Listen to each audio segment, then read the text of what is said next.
Welcome. I'm Pat Soldano. I'm president of Family Enterprise USA. We promote generationally owned family business and their lifetime of savings at a national level in Washington, D.C. And I'm very pleased to have with me today Peter Latta, who is CEO and chairman of Duie Pyle. Duie Pyle has been a family business since 1924. We're really pleased to have him join us for this call today and tell us a little bit about his family and the history of the company. So, Peter, I'm going to turn it over to you. Great. Well, thanks, Pat, and thanks for having me. So, as you mentioned, we're a family-owned business, founded of all days April 1st, April Fool's Day, 1924. So next April 1st, we're going to have our centennial anniversary, and we're a third generation transitioning to fourth generation of ownership of the family business. In terms of an overview, like so many family businesses, it started with somebody having an idea and ambition, and my grandfather bought 2 trucks from his next door neighbor, not because he necessarily had visions of getting into the trucking business, but the trucks were for sale. And so he bought the 2 trucks, and he was the driver, and it was a year or so until he had enough work that he needed to hire a second driver. So our industry, the motor carrier industry, essentially breaks into 3 eras. There was the pre-regulation of the industry era, which was up until 1935. And then from 35 to 1980, the industry was heavily regulated, treated much like a public utility, with the idea of Congress that everybody needed equal access to transportation services. And then in 1980, the industry was deregulated. So during the regulatory era, there were certificates of operating authority, very hard to obtain to operate in certain geographic areas. Carriers, believe it or not, were allowed to collectively fix their prices, collectively set their prices with antitrust immunity. And all that changed in 1980 when the industry was deregulated. So to give you an idea of the disruptive effect of the deregulation, of the top 60 motor carriers in business in terms of revenue in 1980, only 4 are still in business today. There's been that much disruption in the industry. So today, our Pyle world, we've expanded from a single LTL, less than truckload terminal in 1996 to now a Northeast regional LTL, less than truckload transportation provider. So that business is what we would call a for-hire motor carrier. And we pick up and deliver shipments throughout our geographic footprint, which is the Canadian Maine border, south to the Virginia, North Carolina border, into Eastern Ohio, and all points in between. I'm currently handling that less than truckload operation, about 12,000 shipments a day from 27 different service centers. We also started a dedicated transportation services business. Unlike a for-hire motor carrier, the dedicated customer wants exclusive use of your trucks and your drivers all the time. We started that in 2013 and have grown that from no drivers, no equipment, to last year we ended the year with over 600 drivers, did about 140 million in that business. We own and operate over 4 million square feet of warehouse space in the Northeast, where we serve as the distribution center for customers that don't want their own bricks and mortar. We have a brokerage operation that it really arranges transportation services for our customers on non-Pyle assets. And finally, our roots and origin, flatbed steel hauling legacy division. So today, as we look at things since 1996, we've expanded from less than 100 people on the team to currently 4,000 Pyle people, as we call ourselves, on the team. And we'll do a little over 800 million in revenue, from the standpoint of 10 million in revenue in 1995. We'll do it a little over 800. So that's our snapshot of Pyle today. We're really a logistics solution provider in the Northeast. In terms of ownership, as I'm a 3rd generation owner, my brother is the other 3rd generation owner. We've consolidated ownership from 5 down to the 2 of 3rd generation. I'm still active in the business. My brother's retired. We've consolidated the ownership from 12 in the 4th generation to 6. 3 are active in the business, my son and my nephew, who are owners of the business, fourth generation owners, and my son-in-law, who is also active in the business. You know, we talk about family businesses and, you know, succession of owners, but one thing interesting here at Pyle, our culture, we have over 100 people today on our Pyle people team, non-owners, who are span multiple generations of Pyle people. And so we're pretty proud of the fact that people want their sons and daughters to come and become a part of the Pyle team. So just in a quick recap, I like to say we're professionally managed but values driven. And you know, we're in a service business. We live in a service world. So essentially, the service of the Pyle people, I think our strategic competitive advantage that allowed us to survive the catastrophic impact on so many family-owned businesses in the transportation motor carrier sector is the fact that our core values create a solid culture. That solid culture here at Pyle earns the trust of the Pyle people and our customers, and therefore leads to a higher level of discretionary effort by our Pyle people than our competition. And given the fact that we live in a service world, if our composite level of discretionary effort is higher and better than the competition, meaning we're working harder, we're trying harder, we're gonna outperform. And that's been our secret sauce, is the core values that support the culture, that earn the trust, that create the discretionary effort that has created the engagement of the Pyle people and commitment. That's very, very helpful. And, you know, I think it's really important that you continue to maintain these values, and they are so important to the business and the operation of the business. So maybe you could talk about that a little more, as well as you have generations, it sounds like, of employees, which we found through the survey that we've done. In fact, 72% of family businesses have generation of employees. So do you have a sense, I mean, maybe I've never done a survey of your employees, kind of how many of your employees or how many generations do you have of employees maybe working in the business? So we have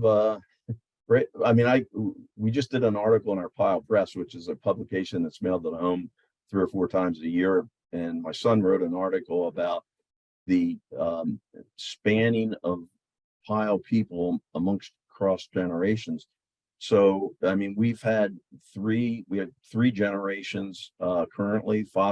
Grandfather's deceased, son is a driver with us. His 2 sons are drivers with us. So we have well over 100 people that are with us today who had predecessor grandparents, parents, you know, siblings that are Pyle people as well.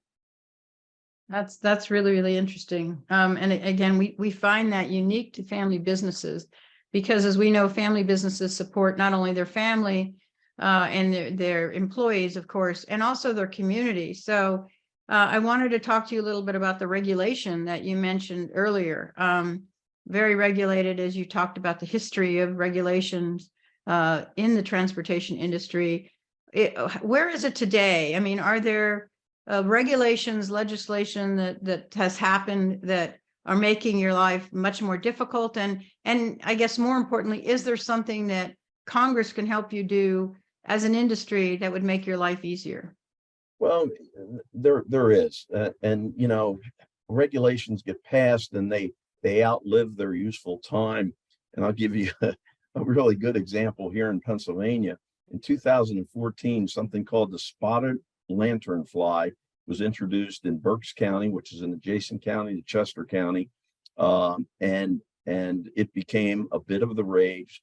The Pennsylvania Agricultural Department required that we train all our drivers on identifying spotted lanterns, inspecting their equipment anytime they would leave a delivery or a pickup location, how to try to catch these hoppers. They're not actually flies, they're hoppers. And if you've ever tried to kill one, you better be pretty quick and pretty agile. So that was in 2014. The spotted lanternfly is now, according to my reading, in over 15 different states, expanded well beyond Berks County. And believe it or not, we still have to train all new drivers to on the spotted lanternfly and preventative measures.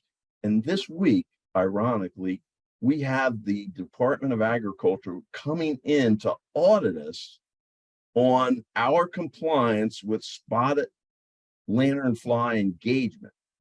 And I have a farm property, and I'm telling you, there's spotted lanternflies everywhere last year. And so, here's a regulation that's outlived its useful life. I'll give you another example: federal excise tax, okay, on heavy duty equipment, trucks and trailers. The federal excise tax was enacted in 1917. It was a 3% tax on heavy equipment to fund World War I. Today, the federal excise tax is 12%. And last time I looked in my history book, World War I ended in 1918. So the federal excise tax continues. Just two more quick examples. One, these, electric trucks. I mean, everybody, we're environmentally conscious, but the politicians are way out over their ski tips on the electric trucks in the heavy duty Class 8 market. A, the infrastructure isn't there to support it. B, the nickel and lithium and things that are mined to create electric vehicles are A, energy consumption intensive, and B, are not environmentally friendly. You can carry less on the truck because of the weight of the batteries. You only get, a few hours of running time. Then you have to spend an inordinate amount of time recharging. We have backup generation capability at all our facilities so we can operate as an overnight delivery carrier 24/7. We'd need a generator the size of an aircraft carrier to charge 150 trucks for that backup capability. And for all that, you get to pay 3x more for the truck than you pay for an ultra clean diesel that has low NOx and emissions. And so they're turning our industry upside down with the threats of when are you going to have electric vehicles, and the power infrastructure can't support it. Here's a last easy one: common sense, right? So as a service business, when the 4th of July holiday comes up and it's on a Tuesday or a Thursday, it is a nightmare scheduling who's working, who's closed Monday and Tuesday, who's open, whatever. And we have a lot of young family employees with young kids that don't have long tenures of employment. They can't get a summer vacation. So an easy, nice thing to do by our government would be say, make Independence Day the first Monday in July, just like, Memorial Day gives a 3-day weekend to a young family. Labor Day on a Monday, the observed day, gives a 3-day weekend. It would make business more efficient. It would make a lot of young families in the middle of the summer have time to have a vacation, long weekend with their kids. And, that's kind of stuff that a lot of times our government doesn't think about. How do we serve the people? That would be a great way to serve the people. I understand the history of July 4th, but I call it Independence Day, and I would lobby for making it the first Monday or first Friday in July and call it a day, give people a nice long 3-day weekend and make business more efficient. Yeah, I think that's a great suggestion. It is kind of sad that some of these common sense regulations, legislations don't happen. And it's also very interesting that when we polled the voter around what kind of politician they want, moderate and mainstream are at the bottom of the list. And you might be surprised to know at the top of the list, number one is a politician with common sense. So maybe there's hope, Peter. I hope so. Well, here's one more common sense, and then I'll get off my soapbox, Pat. So as a motor carrier, we have trucks on the highways every day. And, our industry is a target for many unwarranted, meritless, even fraudulent auto liability claims by the plaintiff's bar. And, you've seen the signs like I have, the big billboards. If you've been, injured, if you've been hurt, if somebody else has wronged you, in your opinion, call 1-800, get rich quick. And hell, I graduated from law school in '83. Lawyers weren't allowed to advertise and troll for clients like that. It would have violated the code of ethics.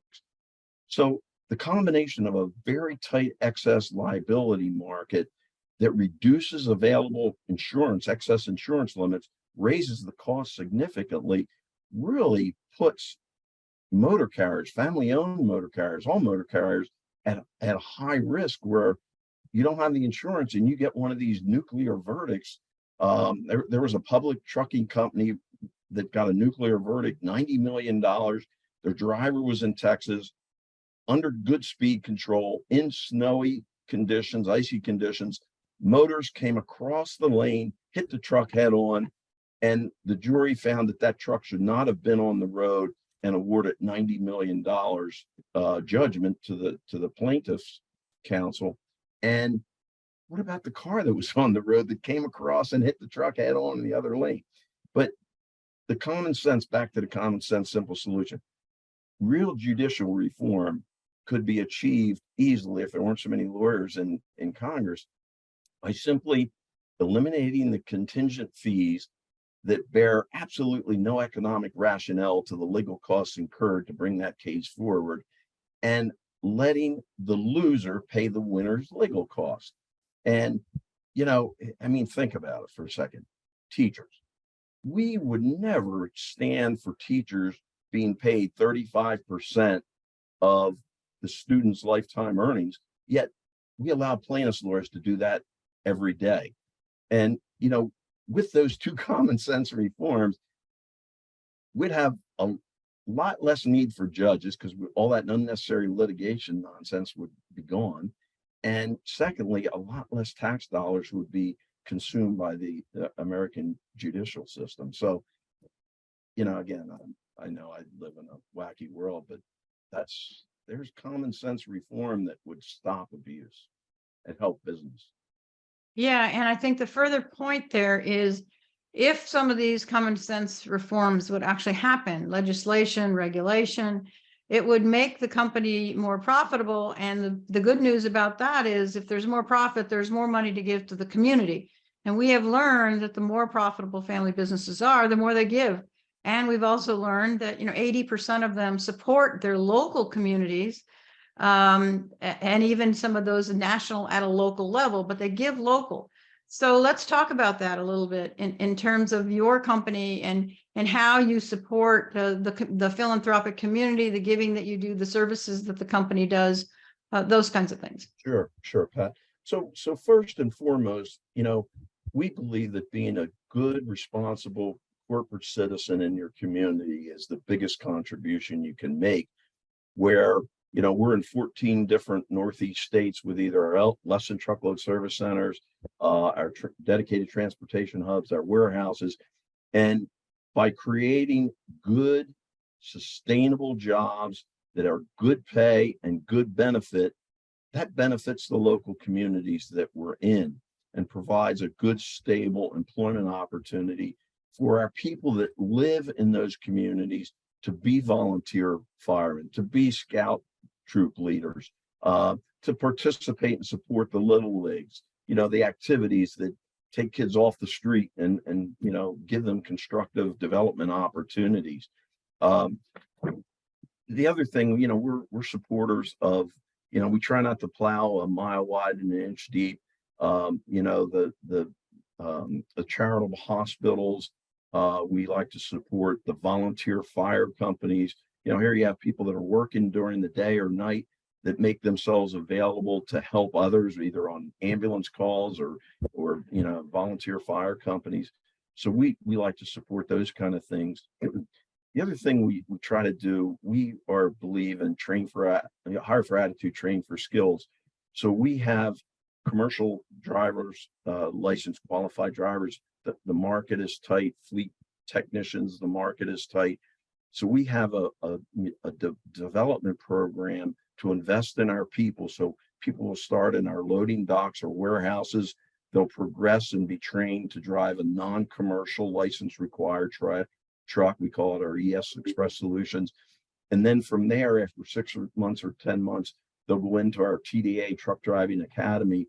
They're paid for 10 weeks during that program. We have full-time Pyle instructors at our facilities where we operate the schools, and they are taught how to be a good commercial professional driver and pass their CDL, commercial driver's license test, verbal and all written and also skills-based.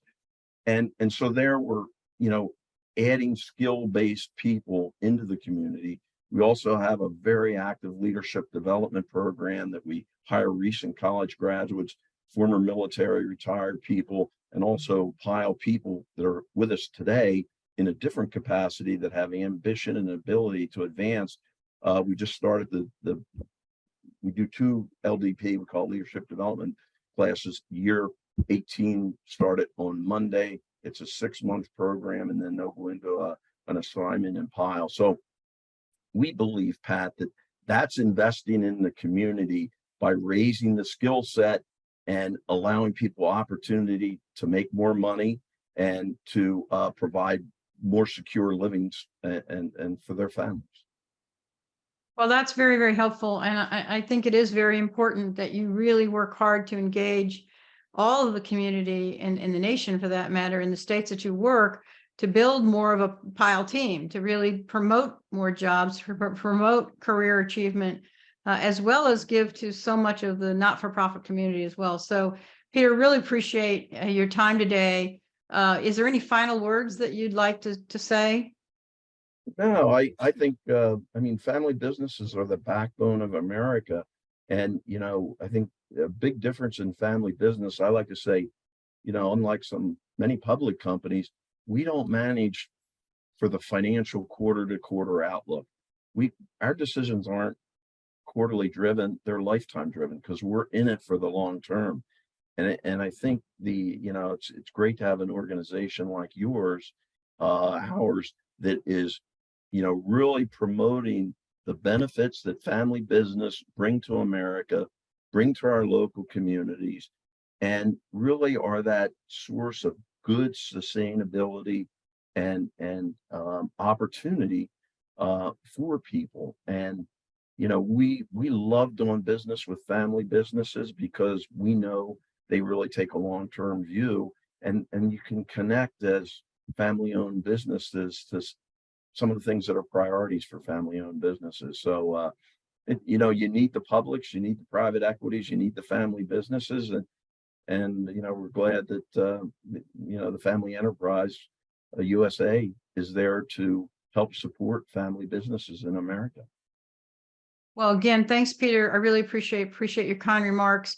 We do work hard at making sure our members of Congress and then voters understand family businesses, because as we've learned, they don't. And so we represent all sizes of family businesses in all industries. We think it's critical that they have a voice in DC, and we're glad to be that voice. So once again, thank you so much for being on the call today, and all that you have just shared with us. And we will definitely stay in touch. So have a great day.